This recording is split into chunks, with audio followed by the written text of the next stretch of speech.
நேயர்கள் அனைவரையும் ஜெயா பிளஸ் தொலைக்காட்சியினுடைய ஏன் என்ற கேள்வி விவாத நிகழ்ச்சிக்காக நான் உங்கள் அனைவரையும் வரவேற்கிறேன். தோழர்களே, இன்றைக்கு நாம் தொடர்ந்து பேசக்கூடிய ஒரு தலைப்பு தான் களம் காண்போம், அம்மாவுடைய ஆட்சி அமைப்போம். தொண்டர்களிடையே புரட்சி தாய் சின்னம்மா அவர்களுடைய ஒரு எழுச்சிமிக்கு ஒரு பேச்சினுடைய தொடர்ந்து பேசப்போகிறோம்.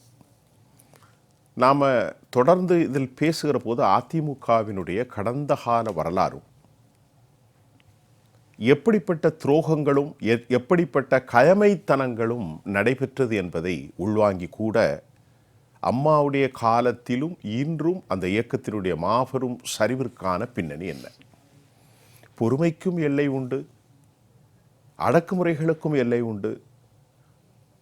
வாய் சவாடல்கள் மற்றும் வரம்பு மீறிய விவகாரங்களை எல்லாம் கடந்த ஒரு 7-8 ஆண்டுகளாக 10 ஆண்டுகளுக்கு மேல் இந்த இயக்கம் ஒப்படைக்கப்பட்டு ஒரு மாபெரும் தோல்வியை கண்ட பின்பு எள்ளி நகையாடக்கூடியவர்களெல்லாம், வாக்கு சதவீதம் இல்லாதவர்களெல்லாம் அதிமுகவின் நிலை கொண்டு எள்ளி நகையாடும் ஒரு நிலையாக துருப்புச்சீட்டாக இது மாறியிருக்கிறது. 60 விழுக்காடு பெற்ற இந்த இயக்கம் 18 விழுக்காட்டை தாண்டியும் 5000 வாக்குகள் வாங்கக்கூடிய அளவிற்கு அது தேய்பிறையாக போவதின் காரணம் என்ன? இந்த நிலையில் தொண்டர்களிடையே புரட்சித்தாய் சின்னம்மா உறுதி என்பது இன்றைக்கு தமிழ்நாடு முழுவதும் பேசப்படுகிறது, ஆவலோடு எதிர்பார்க்கிறது மக்களின் குரல். ஒரு பக்கம் அல்ல, வடக்கு, மேற்கு, தெற்கு, மத்திய மண்டலம்.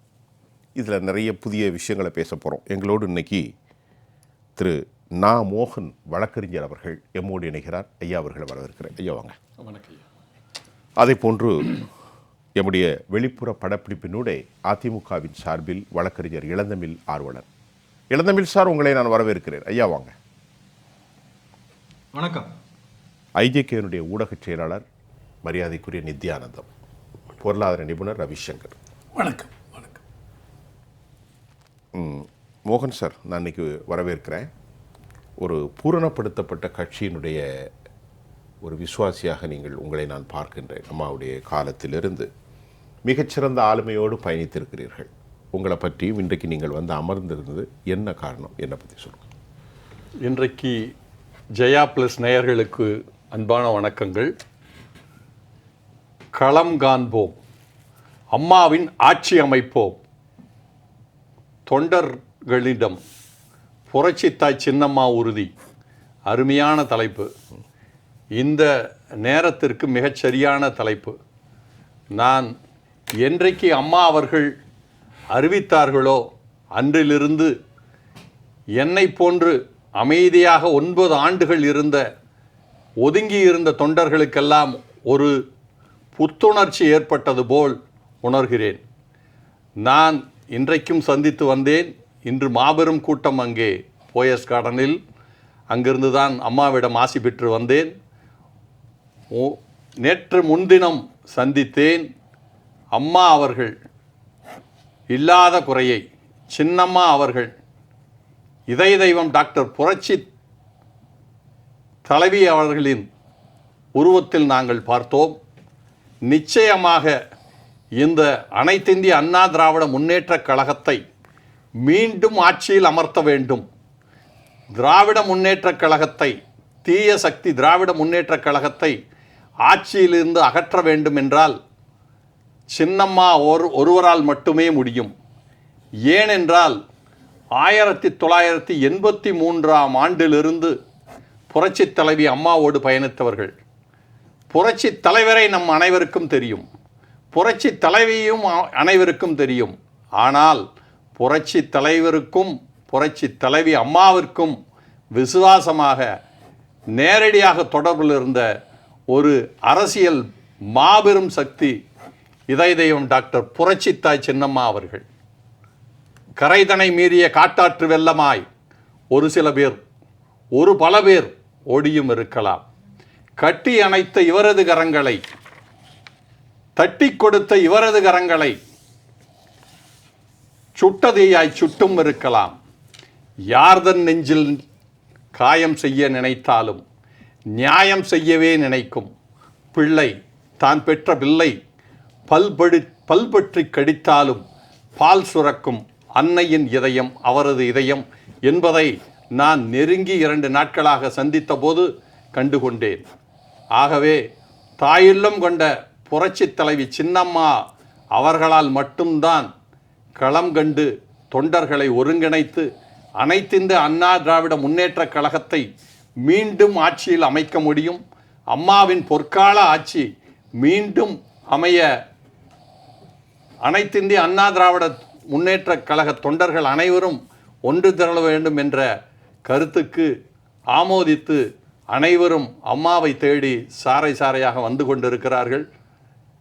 நான் அனைத்திந்திய அண்ணா திராவிட முன்னேற்ற கழகத்தின் முதல் கொள்கை பாடலான உலகம் சுற்று வாலியின் படத்தில் வந்த நமது வெற்றியை நாளைய சரித்திரம் சொல்லும், இப்படை தோற்கின் எப்படை வெல்லும், நீதிக்கு இது ஒரு போராட்டம், இதை நிச்சயம் உலகம் பாராட்டும் என்ற வகையில் அம்மா வெல்வது உறுதி, சின்னம்மா வெல்வது உறுதி என்பதை தொண்டர்களுக்கு உற்சாக கருத்தாக இந்த வாய்ப்புக்கு நன்றி கூறி தெரிவித்துக் கொள்கிறேன். மோகன் சார், அலைகடலாய் ஆழமான சமுத்திரமாய் வற்றாத ஜீவ ஊற்றாய் தொடர்ந்து அடித்து கொண்டிருந்த இந்த மாபெரும் இயக்கம் வற்றிப்போன குட்டையாய் தெப்பக்குளமாய் தேங்கிப்போன தெருத்தண்ணீராய் மாறி போய்விட்டதா? அதற்கு காரணம் இந்த கேள்வியை உங்கள் பாணியில் நான் கேட்கிறேன். மிகச்சிறந்த கவிஞர், மிகச்சிறந்த கல்வியாளர், ஒரு பொறியியல் வல்லுநர், பொருளாதார நிபுணர், உங்கள் பாணியிலே நான் கேட்கிறேன். புரிந்தது, சொல்லுங்கள். கிட்டத்தட்ட 9 ஆண்டுகளாக அம்மா அவர்கள், சின்னம்மா அவர்கள், புரட்சித்தாய் சின்னம்மா அவர்கள் அமைதி காத்து பார்த்தார். என்ன நடக்கிறது, என்னதான் செய்கிறார்கள், என்ன செய்ய போகிறார்கள் என்று அமைதியாக பார்த்தார். ஆனால் இந்த கட்சி தன்னை காப்பாற்றிக் கொள்ளவும், தன் சுயநலத்துக்காகவும், தன் பதவியை காப்பாற்றிக் கொள்ளவும் அனைத்திந்திய அண்ணா திராவிட முன்னேற்ற கழகத்தின் பைலா படி என்ன நடக்கக்கூடாதோ அதை நடத்தி, அதை எலெக்ஷன் கமிஷனுக்கு மறைத்து, அவர்கள் பொதுக்குழு என்று ஒன்றை கூட்டி அவர்கள் தனிப்பட்ட முறையில் செய்த துரோகம், தன்னை பொதுச்செயலாளர் என்று அறிவித்து அதை அனுபவித்து கொண்டிருக்கிற கருத்து என்பது மிக தவறான கருத்து. இந்த இயக்கம் தொண்டர்களால் ஆன இயக்கம். தொண்டர்களுக்காக புரட்சி தலைவர் எம்ஜிஆர் என்ன செய்தார் என்றால், யாரும் தவறிழைத்து விடக்கூடாது, எந்த தனிப்பட்ட சக்தியும் கட்சியை கெடுத்து விடக்கூடாது என்ற நோக்கத்தோடு எந்த கட்சியிலும் இல்லாத ஒரு பைலாவை அவர்கள் அமைத்திருந்தார்கள். அதை மறைத்து எலெக்ஷன் கமிஷனிலே அவர்கள் தவறு செய்திருக்கிறார்கள். அந்த தவறு செய்தவர்கள் நிச்சயம் அதற்குரிய தண்டனையை அடைவார்கள் என்பதை இந்த நேரத்திலே நான் தெரிவித்துக் கொள்கிறேன். ஐயா அவர்கள், நீங்கள் கேட்டீர்கள், அதற்கு நான் கவிதை நடையில் பதில் சொல்ல வேண்டுமென்றால், எரிமலை பொறுத்ததாய் சரித்திரம் இல்லை, கோளையர் வென்றதாய் காவியம் இல்லை, நெருப்பு கொளிர்ச்சியை கொடுத்ததும் இல்லை, நேர்மையாய் நின்றவர் புரட்சித்தாய் சின்னம்மா அவர்கள் வீழ்ந்ததும் இல்லை, வீழவும் இல்லை, வீழப் போவதும் இல்லை, கதிரவன் கதிர்களை சுருக்கவும் இல்லை, கடலலை என்றும் களைத்ததும் இல்லை, தமிழதன் புகழுக்கு வானமே இல்லை, இனிமேல் களம் காணப்போகும் அம்மாவின் ஆட்சி அமைக்கப் போகும் தொண்டர்களின் புரட்சித்தாய் சின்னம்மா வெல்வது உறுதி உறுதி உறுதி. இளந்தமிழ் ஆர்வலர் சார், வணக்கம். தங்களுடைய இந்த தலைப்பில் தங்களுடைய கருத்துக்களை நான் சற்று நீண்ட நாட்களாக கேட்பதை போன்று எனக்கு ஒரு உணர்வு. தொடர்ந்து எமது அமர்வில் பயணிக்கும் நீங்கள் தற்போது என்ன உணர்கிறீர்கள் என்று தமிழ் சமூகத்திற்கு பதிவு செய்யுங்கள். கழகத்தின் பொதுச் செயலாளர் புரட்சித்தாய் சின்னம்மா அவர்கள் களம் காண்போம், அம்மாவின் ஆட்சியை அமைப்போம் என்று ஒரு உறுதிமொழியை, ஒரு சபதத்தை பேரறிஞர் பெருந்தகை அண்ணா அவர்களுடைய நினைவு நாள் என்று தெளிவாக மக்களுக்கு எடுத்து வைத்தார்கள். அந்த தலைப்பை ஒட்டி நீங்கள் விவாதத்தை எடுத்துக் கொண்டிருக்கிறீர்கள். இது தொடர்ந்து இதை பற்றின விவாதம் நம்முடைய ஏனென்ற கேள்வியிலே தொடர்கிறது என்றாலும், இதய தெய்வம் புரட்சி தலைவி அம்மா அவர்களுடைய மறு உருவமாக, திரு உருவமாக இன்றைக்கு புரட்சித்தாய் சின்னம்மா அவர்களை தமிழகம் எங்கும் இருந்து வரக்கூடிய பல்வேறு மாவட்டங்களிலிருந்து, அனைத்து பகுதியிலிருந்து வரக்கூடிய தொண்டர்கள், குறிப்பாக வெள்ளந்தி மக்கள், அவர்கள் வந்து புரட்சி தாய் சின்னம்மா அவர்களை சந்தித்து விட்டு அவர்கள் அங்கே இருக்கக்கூடிய நம்மிடத்திலே உரையாடும் போதும் சரி, அவர்களுள் சிலர் நம்முடைய தொலைக்காட்சிக்கு கொடுத்த செவியிலே கூட எந்த அளவுக்கு வெள்ளந்தியாக தங்களுடைய கருத்துக்களை, உள்ள குமுறல்களை, இன்றைக்கு இருக்கக்கூடிய யதார்த்த நிலையை மிக அழகாக எடுத்துச் சொல்கிறார்கள் என்று பார்க்கின்ற பொழுது மிகவும் வியப்பாகவும் இருக்கிறது. அதே நேரத்தில் மிகுந்த மகிழ்ச்சியாகவும் இருக்கிறது, எழுச்சியாகவும் இருக்கிறது. அலை அலையாக, சாறை சாரியாக மக்கள் போயஸ் கார்டனிலே அமைந்திருக்கக்கூடிய ஜெயலலிதா இல்லம் என்று இருக்கக்கூடிய அந்த வீட்டில் கழகத்தின் பொதுச் செயலாளர் புரட்சி தாய் சின்னம்மா அவர்களை சந்திப்பதற்கு மக்கள் தொடர்ந்து வந்து கொண்டிருக்கிறார்கள். இதுல இன்னும் ஒரு சிலர், வேலை இல்லாத சிலர் வெட்டித்தனமாக ஒரு கருத்தை முன்வைத்துக் கொண்டிருக்கிறார்கள். அதாவது மறைமுகமாக, ரகசியமாக, திரைக்கு பின்னால் என்று சொல்வார்கள். அதே போல புரட்சி தாய் சின்னம்மா அவர்கள் 2021 ஆண்டு பின்வாங்கியதைப் போல் நான் விலகி இருக்கிறேன் என்று சொல்லிவிடுவார்கள் என்று ஒரு புது கதையை கட்டிவிடுகின்ற ஒரு புது பாணியை கைக்கொள்ள தொடங்கி இருக்கிறார்கள். நான் கடந்த வாரம் இந்த விவாதம் தொடங்கிய போது, புரட்சி தாய் சின்னம்மா அவர்கள் தொண்டர்களை, ஆதரவாளர்களை சந்திக்க தொடங்கிய போது, விவாதத்தில் கலந்து கொண்ட போது சொன்னதுதான், 1989 ஆண்டு சேவல் சின்னம், புறா சின்னம் என்று கழகம் 2 அணியாக பிரிந்து கிடந்த போது இதய தெய்வம் புரட்சி தலைவி அம்மா அவர்கள் எப்படி புரட்சி தலைவர் எம்ஜிஆர் அவர்களுடைய கட்சியை எதிர்ப்பதா, நாம் பாடுபட்டு வளர்த்த இந்த இயக்கத்தை எதிர்ப்பதா என்று சொன்னபோது, முல்லை முள்ளால் தான் எடுக்க வேண்டும் என்று அவசர காலத்திலே எடுக்கக்கூடிய ஒரு முடிவாக சேவல் சின்னத்திலே போட்டியிட வேண்டிய அந்த முடிவை புரட்சி தாய் சின்னம்மா அவர்கள் புரட்சி தலைவி அம்மா அவர்களை அவர் பேசி கன்வின்ஸ் பண்ண என்று அவர்கள் அந்த சந்திப்பில் எங்களிடத்திலே குறிப்பிட்டார்கள். எனவே காலத்தின் தேவையை ஒட்டி ஒரு முடிவு எடுக்கப்படுகிறது. இன்றைக்கு களம் காண்போம், அம்மாவின் ஆட்சியை மீண்டும் அமைப்போம், என்னுடைய ஆதரவாளர்கள் நிச்சயம் எந்தவித ஐயத்திற்கும் இடமில்லாமல் 2026 ஆண்டு நடக்க இருக்கின்ற தமிழ்நாடு சட்டமன்ற பொதுத் தேர்தலில் புரட்சி தாய் சின்னம்மா அவர்களுடைய ஆதரவாளர்களை நாம் களம் காண வைப்பேன் என்று மிக உறுதியாக சொல்லியிருக்கிறார். அதிலே ஒரு குண்டு ஊசியின் முனை அளவும் எந்த மாற்றமும் இல்லை என்பதை புரட்சி தாய் சின்னம்மா அவர்களின் அடியொற்றி நடக்கக்கூடிய ஒரு உண்மை தொண்டன், தொடர்ந்து பணியாற்றிக் கொண்டிருக்கக்கூடியவன், நெருங்கி பணியாற்றக்கூடியவன். எனவே அந்த அடிப்படையில் இருந்து நான் சொல்லுகிறேன், ஒரு ஏழ்முனை அளவும் இந்த தேர்தலில் புரட்சி தாய் சின்னம்மா அவர்களுடைய வேட்பாளர்கள் களத்திலே நிற்பார்கள் என்பதில் எந்த மாற்றமும் இல்லை என்பதை நான் அறுதியிட்டு உறுதியாக சொல்ல விரும்புகிறேன். இந்த செய்தி தமிழ்நாடு முழுவதும் இருக்கக்கூடிய மக்களிடத்திலே பரவும் பொழுது இன்னும் அலை அலையாக புரட்சி தாய் சின்னம்மா அவர்களை சந்திக்கக்கூடிய பல்வேறு கட்சிகளிலே இருந்து வரக்கூடிய நிர்வாகிகள், தொண்டர்கள், இந்த அரசியலை தாண்டி இருக்கக்கூடிய பல்வேறு மகளிர் குழுக்கள், இளைஞர்கள், புதிய சக்திகள் புரட்சி தாய் சின்னம்மா அவர்களை சந்தித்துக் கொண்டிருக்கிறார்கள். அது இன்னும் மேலும் அதிகரிக்கும். அவர்கள் எந்த ஊருக்கு சென்றாலும் அங்கே அலை அலையாக மக்கள் திரண்டு வந்து புரட்சி தாய் சின்னம்மா அவர்களை சந்திக்க போகிறார்கள் என்பதை இன்னும் ஓரிரு நாட்களிலே நீங்கள் பார்க்கத்தான் போகிறீர்கள். வருகின்ற 24ஆம் தேதி இதய தெய்வம் புரட்சி தலைவி அம்மா அவர்களுடைய 78வது பிறந்த நாள். அதில் ஒரு மிகப்பெரிய பொதுக்கூட்டத்தை பசும்பொன் அருகில் இருக்கக்கூடிய, கமுதி அருகே இருக்கக்கூடிய அந்த கோட்டை மேட்டிலே நடப்பதற்கான ஏற்பாடுகள் மிக தீவிரமாக நடந்து கொண்டிருக்கிறது. தமிழ்நாடு முழுவதும் இருந்து மக்கள் அங்கே வர காத்திருக்கிறார்கள். சாதி மத வேறுபாடுகளுக்கு அப்பால், இதுவும் கூட ஒரு சாயம் பூசுவதற்கு சில விஷமிகள் முயற்சி செய்கின்றார்கள். சாதி மதங்களுக்கு அப்பால், கட்சி வேறுபாடுகளுக்கு அப்பால், பல்வேறு தரப்பில் இருக்கக்கூடிய மக்கள், இளைஞர்கள், குறிப்பாக மகளிர் அதிகமான அளவிலே வந்து அங்கே குவிய போகிறார்கள் என்பது நான் சாதாரண எனக்கு வரக்கூடிய தொலைபேசி அழைப்புகளிலே இருந்தே பிரமிப்பாக இருக்கிறது.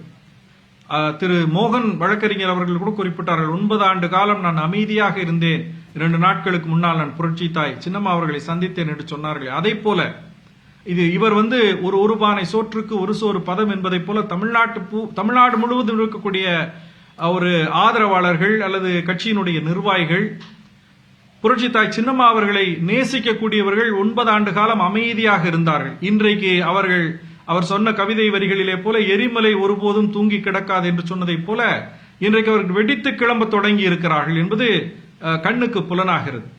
எனவே ஏராளமான மக்கள் வந்து கொண்டிருக்கிறார்கள். அப்படிப்பட்டவர்கள் எல்லாம் 24ஆம் தேதி அங்கே கூட இருக்கிறார்கள். புரட்சித்தாய் சின்னம்மா அவர்கள் அவர்களிடத்திலே பல்வேறு செய்திகளை உரையாற்ற இருக்கிறார்கள். இது இன்னும் இந்த முயற்சிக்கு மெருகேற்றும் என்பதில் எந்த விதமான மாற்று கருத்தும் இல்லை.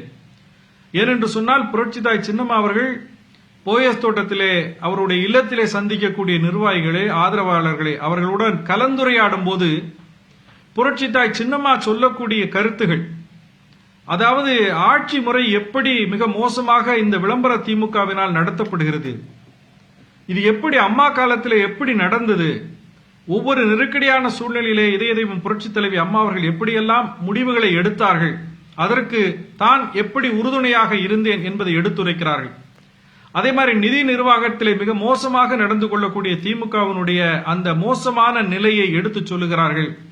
நிதி நெருக்கடியிலும் அதிக கடன் வாங்காமல் எப்பேற்பட்ட நலத்திட்டங்களை தமிழ்நாட்டு மக்களுக்கு இதய தெய்வம் புரட்சி தலைவி அம்மா அவர்கள் எடுத்து சொன்னார்கள் என்பதையெல்லாம் கோர்வையாக கையில எந்த குறிப்பும் இல்லாமல் புள்ளி விவரம் சுத்தமாக அங்கே குழுமி இருக்கக்கூடிய ஆதரவாளர்கள் மத்தியிலே, நிர்வாகிகள் மத்தியிலே அம்மா பேசும்போது மிகுந்த வியப்பாக இருக்கிறது.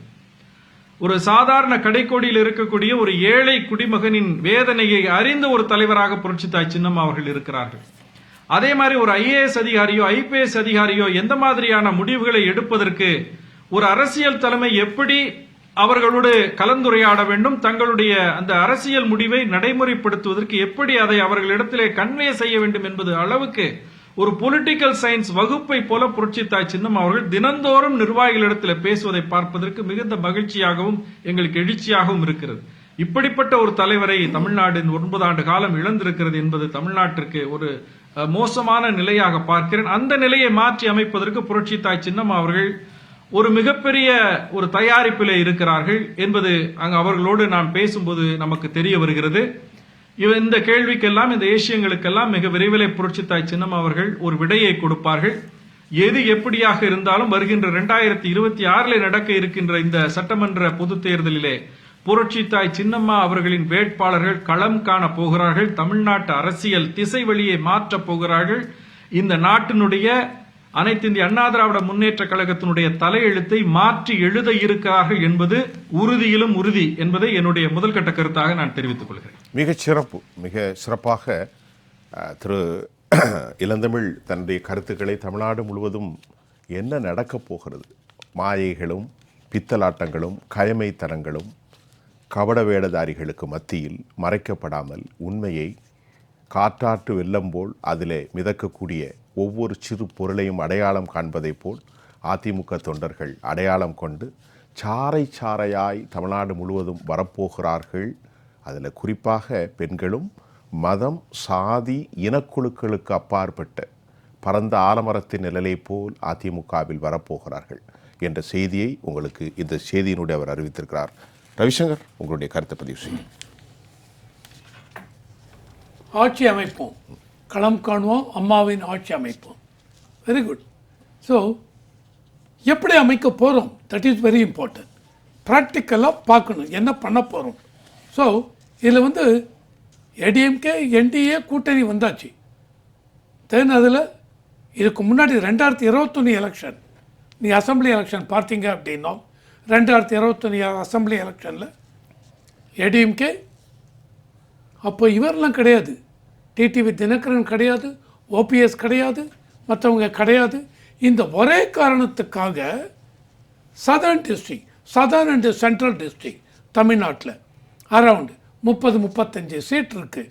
அதில் ப்ரிடாமினென்ட்லி அந்த கான்ஸ்டிடியூவன்சிஸ் பார்த்தீங்கன்னு வச்சுங்க, மதுரை, சிவகங்கா, ராமநாதபுரம், தேனி, இங்கெல்லாம் பார்த்தீங்கன்னா அந்த அளவுக்கு தேவர் கம்யூனிட்டியுடைய அதிகபட்ச பீப்புள் அதிகமாக அவங்க இருக்காங்க. இல்லை, இப்போ ரவிசங்கர்ட்ட நான் ஒரு கேள்வி.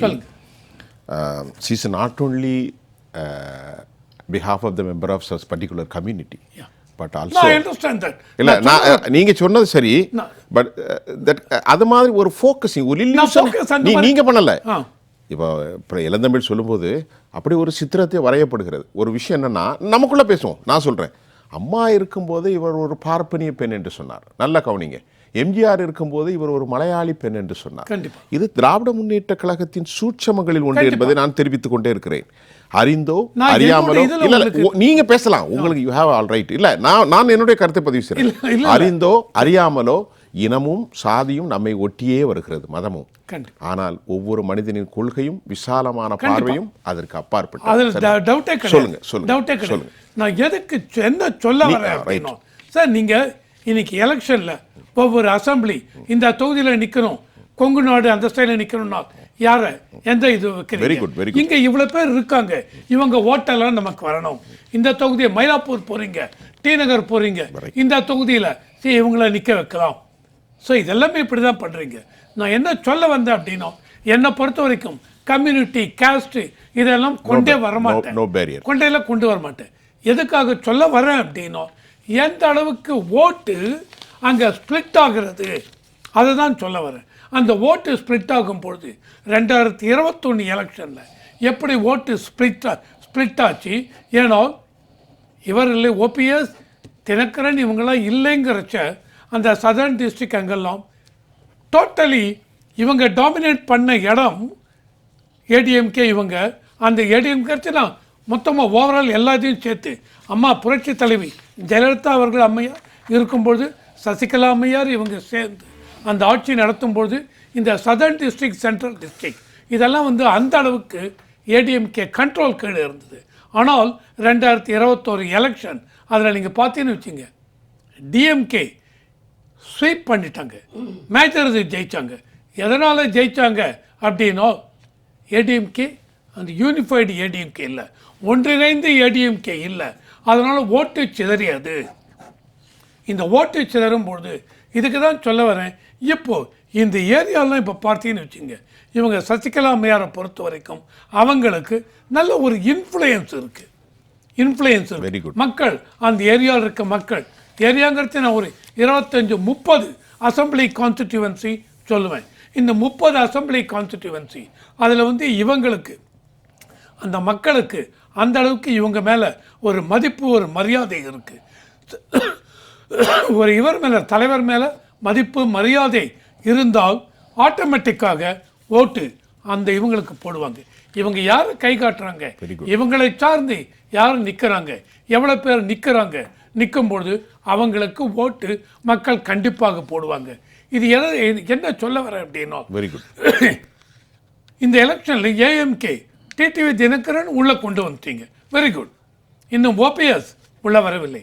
போன எலெக்ஷன் 2021 எலெக்ஷன் மறுபடியும் டிடிவி தினகரன் இல்லை, ஓபிஎஸ் இல்லை. அதனால் எந்த அளவுக்கு தேனி போடி நாயக்கனூர் அந்த தொகுதியெல்லாம் எந்த அளவுக்கு ஓட்டு ஸ்ப்ளிட் ஆச்சு, எந்த அளவுக்கு அதை டிஎம்கேக்கு போச்சு.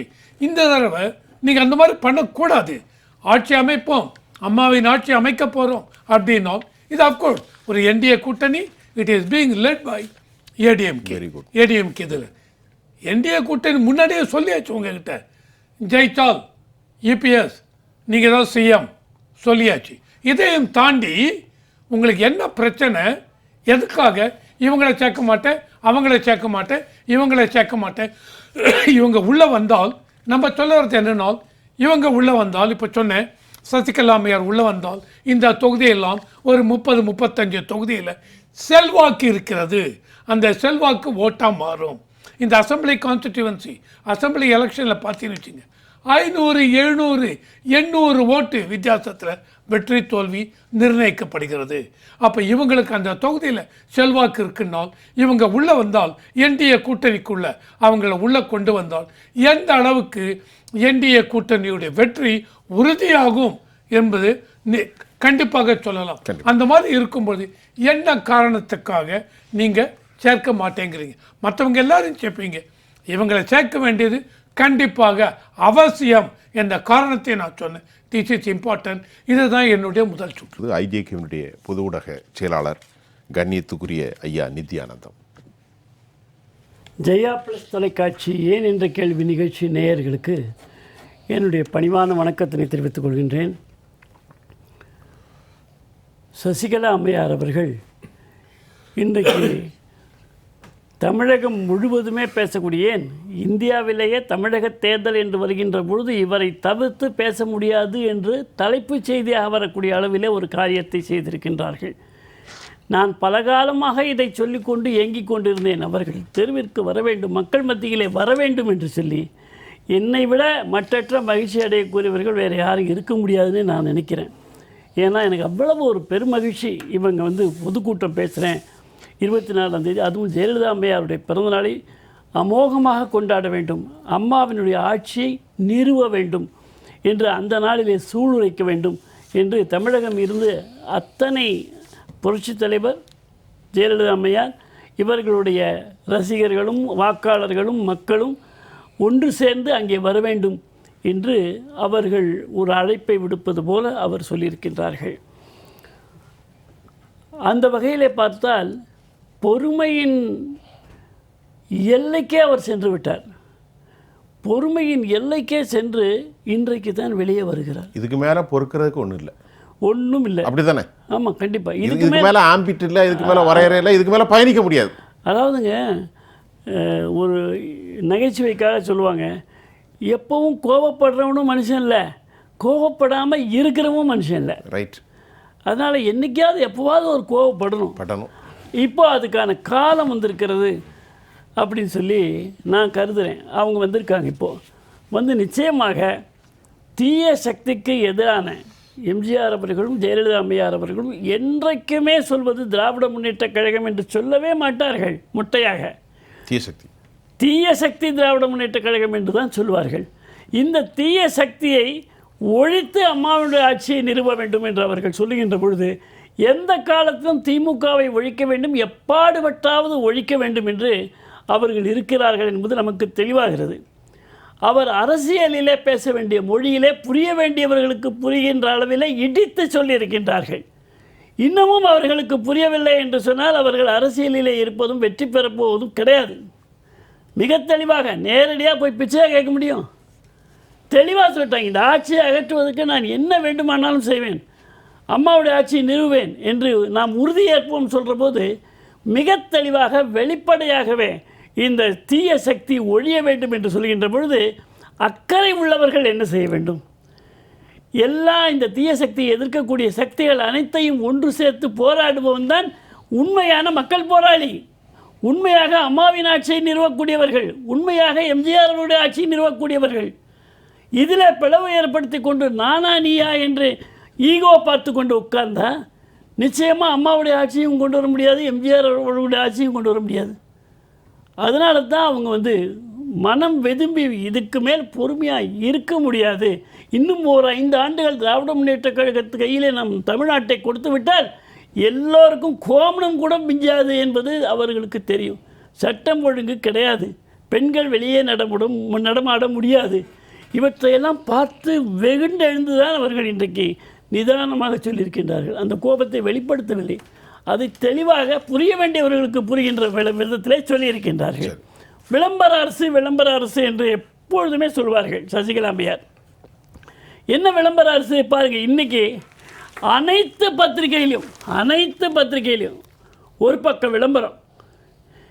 என்னது ஒரு பக்கம் விளம்பரம்? கலைஞர் மகளிர் உரிமையா, மகளிர் சுய உதவியா, புதுமை பெண்ணா, தோழி விடுதிகளா, இலவச புற்றுநோயா, விடியல் பயணமா, இவ்வளோ கொடுத்துருக்காங்க. இப்போ இதுக்கெல்லாம் நிதி எங்கிருந்து வருது? இந்த திட்டங்களெல்லாம் யார் நடைமுறைக்கு இந்தியா முழுவதும் கொண்டு வந்தது என்று நாம் பார்க்கின்ற பொழுது நாரி சக்தி என்று சொல்லி மிஷன் சக்தி லோகபதி தீதி என்னார். எம்பவர்மெண்ட் ஆஃப் விமென், பெண்களுக்கு பொருளாதாரத்தில், அதாவது சொல்கிறாரு எம்பவர்மெண்ட் ஆஃப் ஃபினான்ஷியல் எம்பவர்மெண்ட், பெண்களுக்கு பொருளாதார ஒரு சக்தியை உயர்த்த வேண்டும், அவர்கள் தொழில் சக்தியை உயர்த்த வேண்டும், அவர்களுடைய வருமானத்தை உயர்த்த வேண்டும், பெண்களுக்கு அந்த மரியாதை கிடைக்க வேண்டும். உஜ்வாலா, பெண்கள் பெயரால் நீ எடுத்தால் உனக்கு இலவசம் என்று சொல்லி உஜ்வாலா கொடுத்திருக்கிறார்கள். வீடு கட்டுவது, ஏதோ இவர்கள் இங்கே விளம்பரம் சொல்லுகிறார்களே, அந்த வீடு கட்டும் திட்டத்தை மிகச்சிறப்பாக அவர் சொல்லியிருக்கின்றார்கள். அப்புறம் மகிழா சம்மான் சர்டிஃபிகேட், 2 ஆண்டுக்கு ஒரு முறை 7.5% அவர்களுக்கு வருமானம். இவையெல்லாம் பெண்களுக்கான திட்டம் இல்லையா? இதை விட அதிகமாக நீங்கள் செய்து விட்டீர்களா? எனவே இதை நாம் புரிந்து கொண்டும். புதுமை பெண் சொல்லி கல்லூரி மாணவர்களுக்கு 1000 ரூபாயா? அப்போ நம்ம என்ன சொல்கிறோம்? என்டிஏலையும் நான் இருக்கிறது ஐஜேகே, பார்வேந்தர் அவர்களுடைய கட்சியில் ஐஜேகேயில் நான் இருக்கிறேன். ரவி பச்சமுத்து அவர்கள் தலைவராக இருக்கிறார்கள். நாங்கள் என்ன சொல்கிறோம்? பேட்டி படாவோ பேட்டி படாவோ என்று மோடி அவர்கள் சொன்னதை நாங்கள் வழிமொழிகிறோம். அதோட அர்த்தம் என்ன? பெண் குழந்தையை பெற்றெடுத்து நல்லா வளர்த்து கொடுங்கள், பெண் குழந்தைக்கு கல்வி கொடுங்கள் என்று சொல்லி அதற்கான ஊக்கத்தொகைகளை எல்லாம் கொடுத்து வந்தார். இப்போ நீங்கள் என்ன பண்ணுறீங்க? அதுக்கு கல்லூரி மாதம் 1000 ரூபா. சரி, எப்படி? அதனால் இலவச புற்றுநோயும் அது என்ன போடுறாங்க? சேஃப்டி ஹெல்த் அண்ட் செக்யூரிட்டின்னு கொடுத்துருக்காரு. அப்போ நீங்கள் சொல்கிறது எப்படின்னா, அரசு பணங்களை எடுத்து தனது தேர்தல் விளையாட்டுக்கு பகட்டாக மக்களிடத்திலே என்ன சொல்றது, ஒரு மாயப்பிம்பம். இருங்கள், வருகிறேன். முடிச்சிடறேன். இந்த தோழி விடுதிகள் அது என்னமோ புது கண்டுபிடிப்பு மாதிரி. இந்த தோழி விடுதலைக்கு working women hostel in urban and ரூரல்னு ஏற்கனவே மத்திய அரசு கொண்டு வந்திருக்கு, கொடுத்துக்கிட்டு இருக்கு. அதுக்கான நிதி உதவியும் மத்திய அரசு தான் கொடுக்குது. ஆனால் மக்கள் மத்தியில் என்ன சொல்கிறாங்க? இவங்க அந்த திட்டத்தை கொண்டு வந்து செலவு பண்ணுற மாதிரி சொல்கிறாங்க. அவ்வளவு அடுத்தவங்க வீட்டு, அதாவது பழமொழி வேண்டாம், அடுத்தவங்க வீட்டை எடுத்துட்டு பேசலாம். நம்ம இதுல வந்து எல்லாமே மக்கள் தப்பா நினைக்கிறாங்க. திரு நித்யானந்த் சார், நாங்க டிபேட்னா ஒரு விஷயம் சொல்றேன் கேளுங்க. ஒரு பொறியாளர் இருக்கிறார், இன்ஜினியர் இருக்கார் பக்கத்துல, இருங்க முடிச்சிட்டேன், இருக்கார் சிவில் இன்ஜினியர். அவர் வந்து கட்டடத்தினுடைய வரைபடத்தை போடுறாரு. கட்டணம் எப்படி இருந்தால் சிறப்பாக அமையும், காற்றோட்டங்கள் எப்படி இருக்கும், இவை எல்லாம் அவர் தெரிந்தவர் தான் சிவில் இன்ஜினியர், கட்டிட பொறியாளர். அவர் வந்து எல்லாத்தையும் முடிச்சு கொடுத்துட்டு அந்த கட்டடம் கட்டுவதற்கான ஏற்பாடுகள் இருக்கிறது.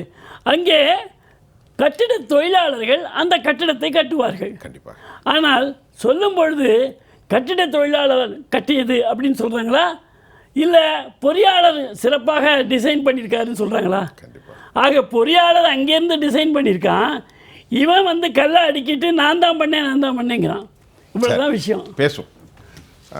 திரு மோகன், உள்வாங்கியிருப்பீர்கள் இரண்டாம் சுற்று. ஐயா ரவிசங்கர் அவர்கள் ஒரு அருமையான கருத்தை சொன்னார். அதை நான் ஆமோதித்து தான் பேசுவேன்.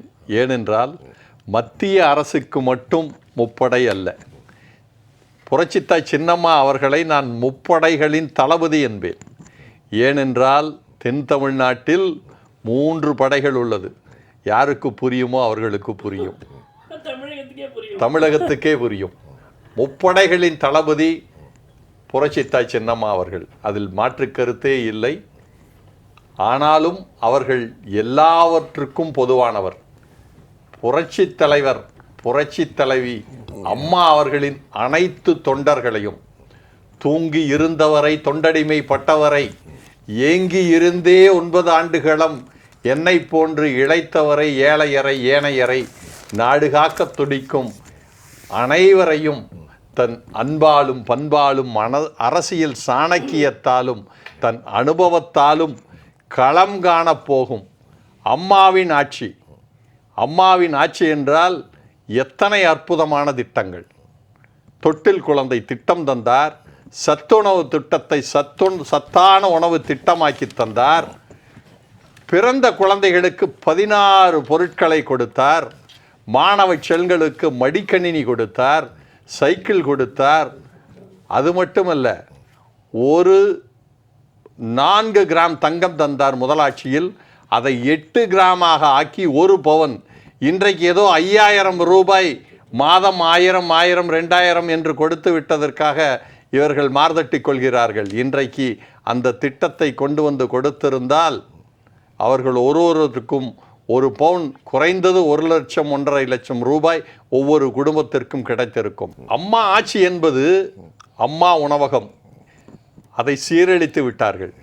அம்மா குடிநீர், அதுவும் எங்கும் இல்லை. அம்மா சிமெண்ட், அதுவும் இல்லை. அம்மா மருந்தகம், எதுவும் இல்லை. அனைத்து அம்மா பெயரில் இருந்த அனைத்து அற்புதமான திட்டங்களையும் அழித்தொழித்து விட்டார்கள். இந்த இந்திய பெருநாட்டில் தமிழகத்தை நோக்கி வட இந்தியர்கள் வர காரணம் என்ன தெரியுமா? அதிகபட்சம் அம்மா உணவகம். அவன் ஒரு நாளைக்கு 10 ரூபாய் இருந்தால் அவன் சாப்பிட்டு விட்டு ஒரு மாதமும் வருகின்ற மொத்த சம்பளத்தையும் அவன் வெளிநாட்டில் வேலை செய்கின்ற ஒரு வேலைக்காரனை போல அவன் அனுப்பி கொண்டிருந்தான். அந்த மாதிரி ஒரு அருமையான திட்டத்தை அளித்து விட்டார்கள். அதற்காக தான் அம்மா ஆட்சி, அம்மா என்னென்ன நல்ல திட்டங்களை கொண்டு வந்தார்களோ இவர்கள் 1000 ரூபாய் கொடுத்தேன் என்று மாறுதட்டிக் கொள்கிறார்கள்.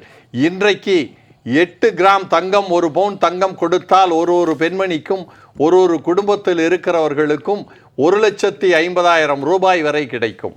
அது மட்டுமல்ல, பட்டயம் படித்த பெண்களுக்கு திருமண உதவித்தொகையாக 25,000 கொடுத்து கொண்டிருந்தார்கள். டிகிரி படித்தவர்களுக்கு, பட்டம் படித்தவர்களுக்கு ரூபாய் 50,000 ரூபாய் உதவித்தொகையாக திருமண உதவித்தொகை. இதையெல்லாம் அழித்துவிட்டு 1000 ரூபாய் தருகிறோம், 5000 மொத்தமாக தருகிறோம் என்று இவர்கள் கபட நாடகம் ஆடிக்கொண்டிருக்கிறார்கள். அதற்காகத்தான் இந்த களம் காண்போம், ஆட்சி அமைப்போம், அம்மாவின் ஆட்சி அமைப்போம் என்றால் அம்மாவின் சிறந்த திட்டங்கள் 1991 96 வரை கொண்டு வந்த திட்டங்கள், அதற்கு பிறகு 2001 2006 வரை கொண்டு வந்த திட்டங்கள், திருப்பி 2011 32 ஆண்டுகளுக்கு பிறகு தொடர்ந்து 2016 ஆண்டு மீண்டும் புரட்சி தலைவருக்கு பின் அனைத்திந்திய அண்ணா திராவிட முன்னேற்ற கழகத்தை அரியணையில் ஏற்றிய இதய தெய்வம் டாக்டர் புரட்சி தலைவி அம்மா ஆட்சியை கொண்டு வர வேண்டும் என்றுதான் புரட்சித்தாய் சின்னம்மா அவர்கள் உறுதியேற்று கொண்டிருக்கிறார்கள், களம் கண்டு கொண்டிருக்கிறார்கள். உறுதியாக அனைத்திந்திய அண்ணா திராவிட முன்னேற்ற கழகம் ஆட்சி அமைக்கும். ஏனென்றால் 2014 ஆண்டு பாராளுமன்ற தேர்தலே இந்தியாவே திரும்பி பார்த்தது. 1,78,86,168 வாக்குகளை பெற்று 39 தொகுதிகளில் 37 தொகுதிகளை பெற்று 45.54% வாக்குகளை பெற்று கிட்டத்தட்ட 50 பாராளுமன்ற உறுப்பினர்கள் மாநிலங்களவையிலும் சேர்ந்து இந்தியாவே திரும்பி பார்க்கின்ற வெற்றியை படைத்த கட்சி அனைத்திந்திய அண்ணா திராவிட முன்னேற்ற கழக கட்சி.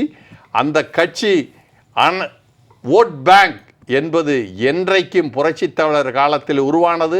புரட்சித் தலைவி அம்மா அவர்கள் கட்டி காத்தது. அதை மீண்டும் மீட்டெடுப்பார் புரட்சித் தலைவர் சின்னம்மா அவர்கள், புரட்சித்தாய் சின்னம்மா அவர்கள். களம் காண்போம், அம்மா ஆட்சி அமைவது உறுதி என்பதை நான் உறுதியிட்டு கூறுகிறேன். நன்றி திரு மோகன். திரு இளந்தமிழ், மோகன் அவர்களுடைய பேச்சின் தொடர்ச்சியாக தனித்து நின்ற தாரகையே இதுவரை யாரோடும் அழைக்காமல், இந்திய வரலாற்றில் கூட்டணிகள் இல்லாமல் 67க்கு பின்பு தொடர் கூட்டணியில் திமுக வெற்றி பெற பிறகும் தனித்து நின்ற தாரகையே, மகத்தான வெற்றி கொண்ட மனுஷியே, இந்த இயக்கம் இன்றைக்கு எவ்வளவு போய்விட்டது? கடுமழையால் தேங்கி நின்ற தெருக்குட்டையாய் ஆகி போனதற்கு காரணம் என்ன? அப்படித்தானே கேட்கிறீர்கள்? அதேதான். அவருக்கு மிகப்பெரிய கவிஞர், அவரோடு காப்பி அடிக்கின்றேன். கடுமழை பெய்த போதும் தெருக்குட்டையாய் தேங்கி போனதற்கு காரணம் என்ன? ஐயா சொல்லுங்க இளந்தமிழ். இது உள்ளங்கை நெல்லிக்கனி வெள்ளிடை மலை. என்ன சொன்னா, அனைத்து இந்திய அண்ணா திராவிட முன்னேற்ற கழகம் இந்தியாவின் 3வது பெருங்கட்சியாக உயர்த்தி காட்டியவர் இதய தெய்வம் புரட்சி தலைவி அம்மா அவர்கள்.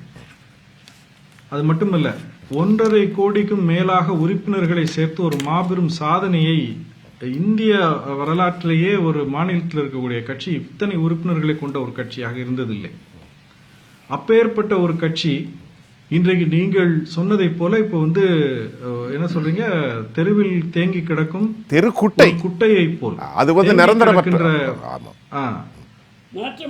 ஆமா, சும்மா ஒரு மாதிரி ஒரு சிறுமையான நிலைக்கு அது ஏன் ஏற்பட்டிருக்கிறது என்று சொன்னால், ஒரு இயக்கத்தினுடைய கட்டமைப்பு, அந்த இயக்கத்தினுடைய பின்பலம், அந்த இயக்கத்தின் அந்த செயல் வீரர்களுக்கு இருக்கக்கூடிய ஆற்றல், இது எல்லாம் சரியாக இயங்க வேண்டும், செயல்பட வேண்டும் என்று சொன்னால் அதற்கு ஏற்ற தலைமை, ஒரு தகுதி வாய்ந்த தலைமை இருக்கும் பொழுதுதான் அது வேலை செய்யும். இதை நம்ம அடிக்கோடிட்டு பார்க்க வேண்டும். இதை பொறுமையாக இருந்து என்ன நடக்கும் பார்க்கலாம், தவறிழைத்தவர்கள் மனம் திருந்தி வருவதற்கு வாய்ப்பு இருக்கிறது என்று புரட்சித்தாய் சின்னம்மா அவர்கள் பொறுமையாக இருந்தார். திரு நித்யானந்தம் அவர்கள் கூட சொன்னாங்க, அமைதியாக இருந்தாங்க, அவங்க வெளியே வர வேண்டும் என்றுதான் நான் சொல்லிக் கொண்டிருந்தேன் என்று சொல்லி. புரட்சித்தாய் சின்னம்மா அவர்கள் கருத்து தெரிவிக்காத மக்கள் பிரச்சனை ஒன்று தமிழ்நாட்டில் கிடையாது. இந்த அவங்க 2021 எப்போது வெளி உலகத்திற்கு வந்தார்களோ கருத்து தெரிவிக்காத ஒரு மக்கள் பிரச்சனை கூட கிடையாது. அது எக்ஸ் தளத்தில் பதிவாக இருக்கும், அல்லது அறிக்கையாக இருக்கும், அல்லது மக்களிடையே பேசுகின்ற பேச்சாக இருக்கும், அல்லது செய்தியாளர்களிடையே தரக்கூடிய செவ்வியாக இருக்கும். நெற்றி பொற்றில் அடித்தாற்போல் மக்கள் பிரச்சனை எடுத்து பேசக்கூடிய ஒரு தலைவர் தொடர்ந்து இயங்கிக் கொண்டிருக்கிறார் என்று சொன்னால் அது புரட்சித்தாய் சின்னம் அவர்கள் தான். ஒன்று, மழை வெள்ளமாக இருந்தாலும், கள்ளச்சாராய சாவுகளாக இருந்தாலும், கரூர் துயரமாக இருந்தாலும் அதுல முதல் ஆளாக போய் நிற்கக்கூடிய ஒரு தலைவராக இருக்கக்கூடியவர் புரட்சித்தாய் சின்னம்மா அவர்கள். இன்றைக்கு திரு நித்யானந்தம் அவர்கள் ஏன் அவங்க இயங்குவது பத்தாது என்று நினைக்கிறார் என்று சொன்னால், அவரே எடுத்துக்காட்டிய அந்த பத்திரிகை விளம்பரம் இருக்கு இல்லையா, இப்படி ஆர்ப்பாட்டமான விளம்பரங்கள், காரசாரமான செய்தியாளர் சந்திப்பு, ஊ என்று அலறிக் கொண்டிருக்கக்கூடிய பல்வேறு நபர்களை பார்க்கிறோம். இப்படியெல்லாம் பார்த்து திசை மாறி போய், அதாவது சமூக ஊடகங்களிலேயே வாழ்ந்து கொண்டிருக்கக்கூடிய புதிய தலைமுறையினரை போல திரு நித்யானந்தம் அவருக்கு அந்த லேசா அந்த வியாதி வந்துருச்சோ என்று நான் ஒரு நகைச்சுவையாக சொல்றேன், தவறா எடுத்துக்கிடக்கூடாது.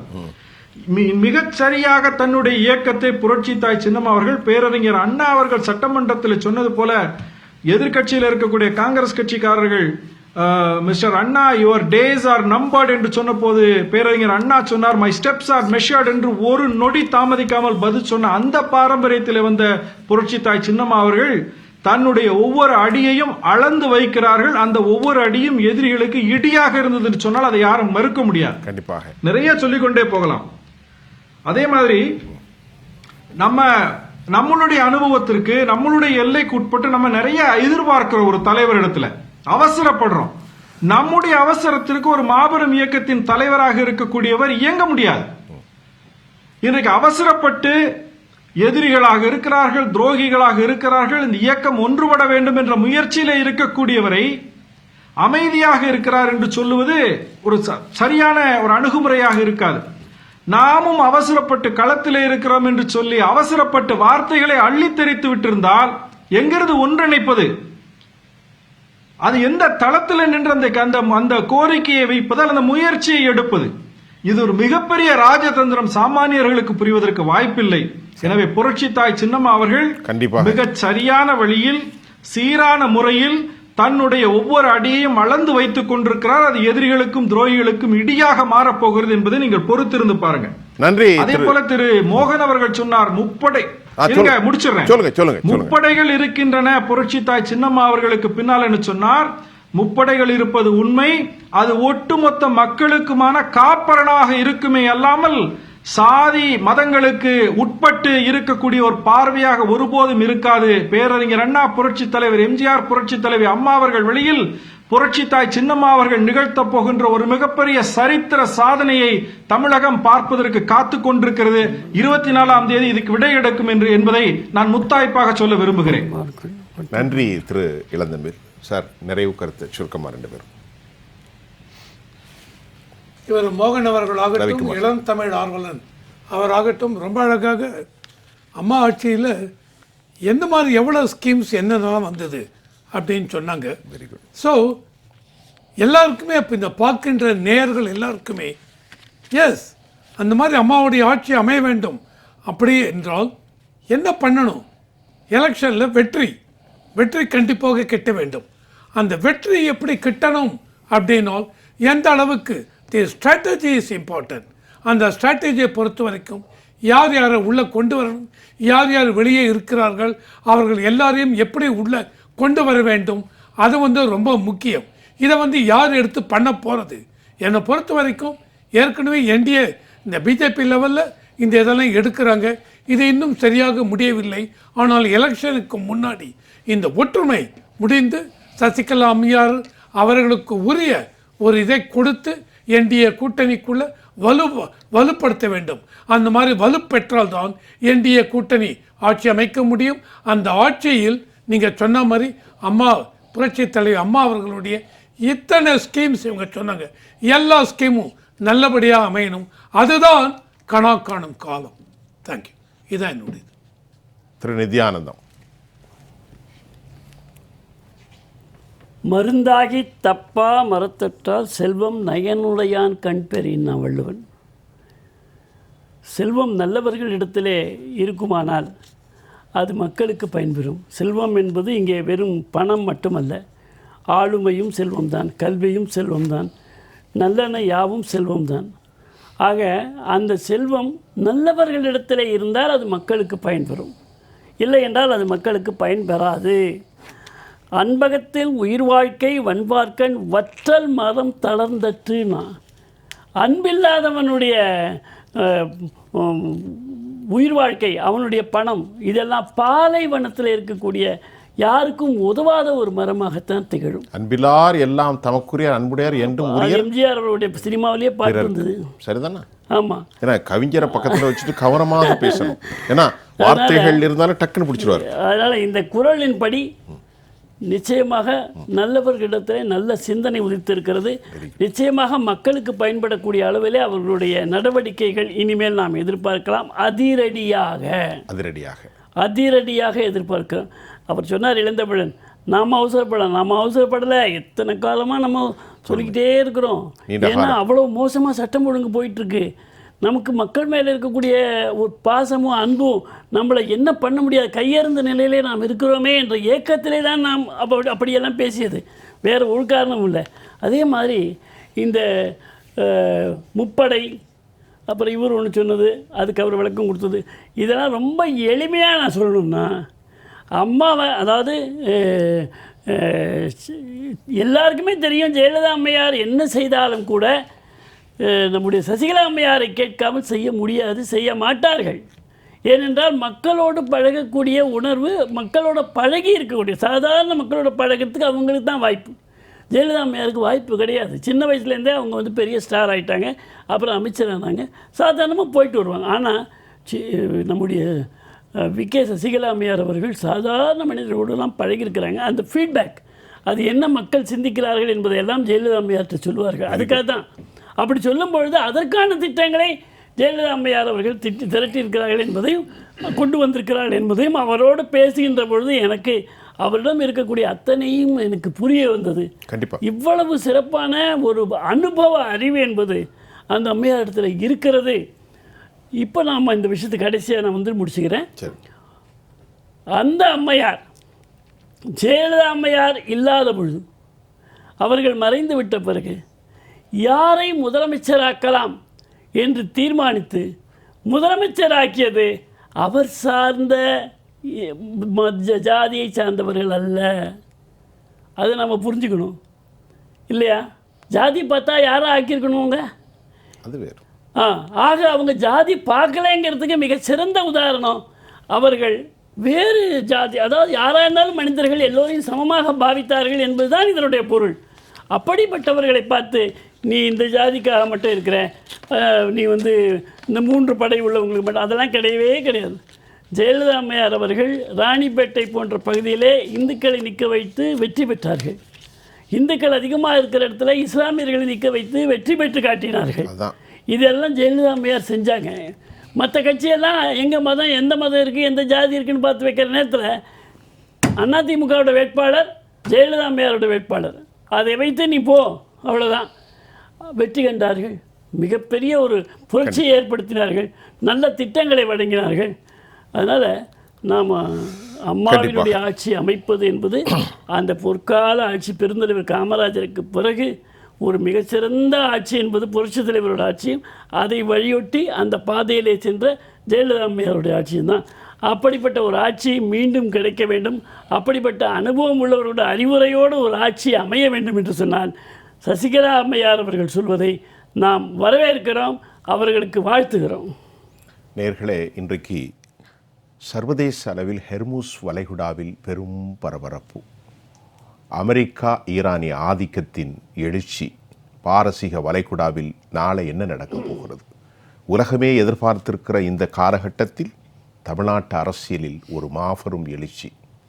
பேரறிஞர் அவர்கள் பெருமகனார் தன் நாவினை மீட்டிக்கொண்ட போது ஒரு கவிஞன் இப்படி எழுதினார்: வங்கக் கடலோரம் சங்கமிடும் தமிழே நீ எழுந்து வா. இன்றைக்கு எங்களுடைய இவருக்கு தெரியும், வங்கக் கடலோரம் சங்கமிடும் தமிழே நீ எழுந்து வா. சர்வதேச புயலாக ஹெர்மூஸில் இன்று பார்த்து கொண்டிருக்கிறது. போர் போர் என்கின்றது. காத்திருப்போம் பொறுமையோடு. வருகிற 24ஆம் தேதி தமிழகம் எதிர்பார்க்கின்ற துரோகத்திற்கும் பகைமைக்கும் எல்லாம் இன்றோடு ஒரு மிகப்பெரிய சமாதி வரப்போகிறது. உலகத்தில் இனி அனிமாசிட்டி, எனிமிட்டி இது போன்ற வார்த்தைகளுக்கு இடமில்லை. மதம், இனம், மொழி, சாதிகளுக்கு அப்பாற்பட்டு மனிதநேய பாவனைகளோடு ஒரு மாபெரும் செய்திகளுக்காக காத்திருப்போம். இதற்கான கவுண்டவுன் ஆரம்பித்து விட்டது. சிறந்த மிக ஆளுமைகளோடு நாம் இன்று பேசினோம். எங்களுடைய கண்ணியத்துக்குரிய திரு நா. மோகன் வழக்கறிஞர் அவர்களுக்கு நான் உளப்பூர்வமான நன்றி. அதே போன்று கண்ணியத்துக்குரிய திரு ரவிசங்கர், இளந்தமிழ் ஆர்வலன் அதிமுகவின் சார்பில் தொடர்ந்து வலிமையான கருத்தை வலியுறுத்தி வரும் IJKவின் புது ஊடக செயலாளர் திரு நித்யானந்தம், உங்கள் அனைவருக்கும் உளப்பூர்வமான நன்றி. மீண்டும் மற்றொரு களத்தில் நான் உங்களை வரவேற்கிறேன். அதுவரை உங்கள் அனைவரிடமிருந்தும் நான் உங்கள் சுஃபியான் ஜெயா பிளஸ் தொலைக்காட்சிக்காக மீண்டும் நாளை சந்திப்போம். நன்றி.